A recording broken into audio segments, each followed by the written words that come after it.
All right, so this is part of my Calendly uh implementation. So O authentication, I had to move the O authentication to this page so that all users can use it, not just admins. So I added this column here, and then this page here, and then here we have the integration. Click on integrate, and it's already signed into um, the Calendly account via like the cookies. And then here's the simple modal. Then you close it, and then you can delete the integration as well. Now, to show you a little bit of the implementation, let's see here. Um, we have going here is we have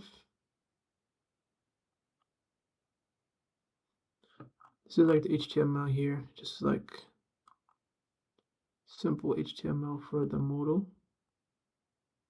Now, this is the page, the whole page. This is the ATS file for it. So as you can see here, we actually get returned a code in the parameter, and this is the authentication code that we get back from the Calendly API. So we basically put that inside the URL, part of the URL, one of the parameters, and then we parse it. And then basically we're sending this code back to the backend so that we can use it to uh, set up a a Calendly account for the user, and set up a Calendly subscription so that they can get their meetings updated automatically asynchronously, like, or like, yeah. So um here we're changing the router back because initially it says like code has like the parameter code in it and a very long code, but we want to make it so that it changes back so that let's say they refresh the page and it's then it would reuse the code again, and we don't want them to reuse the code that they already authenticated with. So this opens the modal. This is the way we do it in TypeScript. um Basically, like, we make a component and we open the modal using a ref. uh, so yeah, it's not very complicated. This is like a data. This is the data that we're putting inside the modal component. If I want to look at the modal right here, go here. This is modal. Is not very complicated. This modal also has its own, HTML and whatnot. Um, so yeah, what else? Um, this is kind of like the logic layer. So this is like the layer between the controller and the data layer. So as you can see here, it's just like updating the model, and some other data. Here's also something I had to do. This is what builds the URL to go to the Calendly authentication. Um, like, because it will open it normally, it will open a new page. If I'm not signed in to a Calendly account, it will open a new page, and it'll go to that page. Then it's kind of like the Google one where you have to, you have to put in your information, and then it'll go back to your normal page. So this is like the parameters to go and do that. Let's see what else is in here. I think that's mostly it. We can look at the back end as well, but there wasn't much changes in the back end.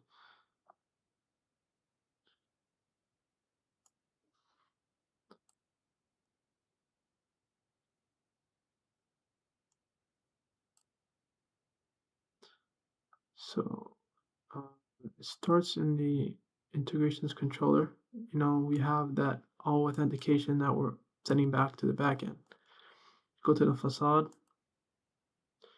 Then we have add here, Calendly.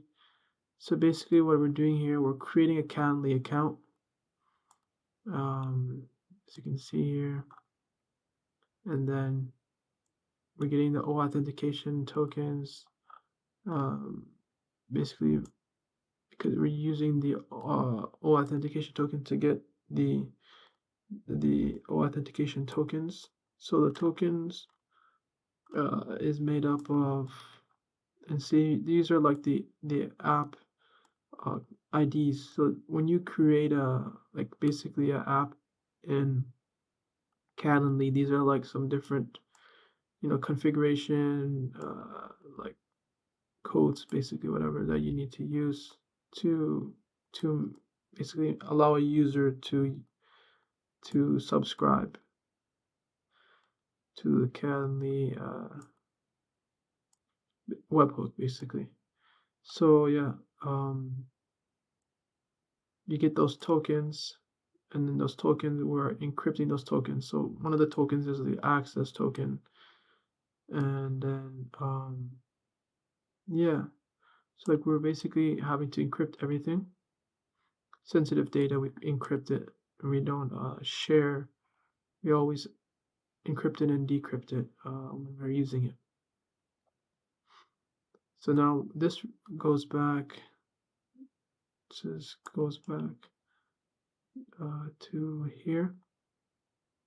Then we're basically saving the data in the table in the SQL, and then here we're adding a new site user. This is so that the different layers. There's like admins. Each site in this full stack application, it's like each site can be a company, for example, and then they all share a certain amount of data, and then that company, each user has their own like set of data, you know what I'm saying? And so then admins can have certain privileges, and then users can have other privileges, you know what I'm saying? So then here, this is where we create the webhook. So here we got the webhook. Create the subscription here. This is the API calls here. We're creating the subscription. Basically, we have a webhook. This is the webhook URL, and basically it takes us to our other Axiom project. It's called Axiom Service, and that is basically we use like Hangfire, and everything is running in the backend and in the background. And so we're basically giving the link to our backend, our like asynchronous project, and then we're giving it other really important details.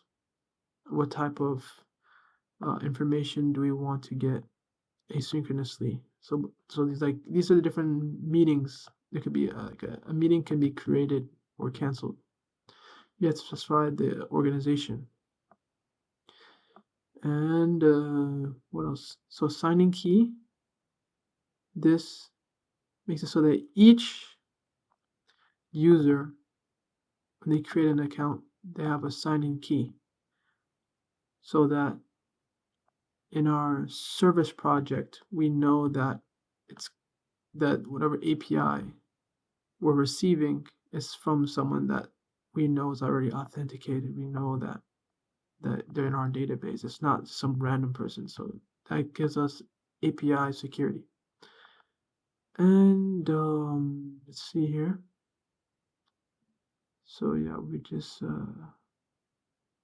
get back the response, and we have a webhook ID. We're basically getting back a webhook ID. This is something that we're going to need to verify also in the database. So yeah, okay, go back. So create webhook subscription, go back, and then once we get that webhook ID, then we're putting it back inside this.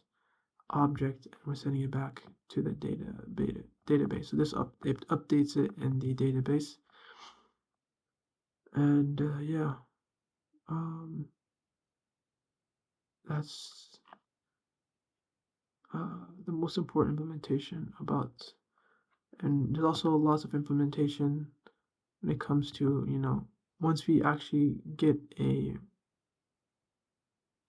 meeting API, like all the data inside it, then we're parsing it and then we're putting in the database so that it can be seen in the front end. So yeah.